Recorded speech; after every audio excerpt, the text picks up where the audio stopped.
Makapangyarihang Ama, kami pinagpupulit at pupugay sa napakalaking pagmamahal na itinadala mo sa amin.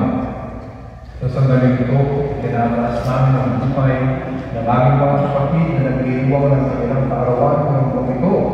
Ngayon din po ang nag-iiwang ng kanilang kasal. Humihingi kami ng pagpapalang kinakailangan nila sa kanilang pamumuhay upang ang kanilang pamumuhay ay magbuwan ng iyong banal na Espiritu at ang iyong presensya na kinakailangan ng sanlibutan. Hinihiling namin ang bigyan ko sila bilang isang powerful mission partners in this world so that your reign will be realized in them. Sa ngalan ng Ama, Anak, at Espiritu Santo. Amen.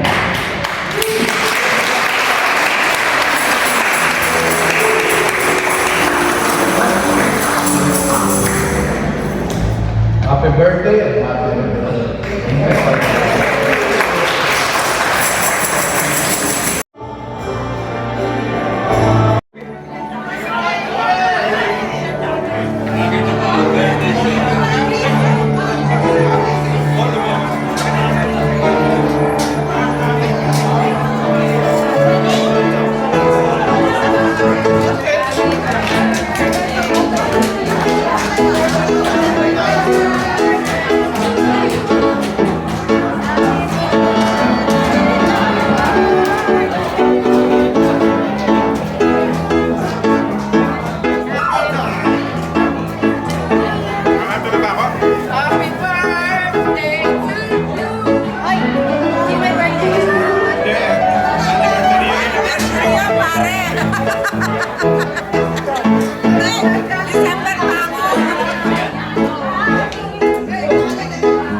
Nasa labas yung mga bata.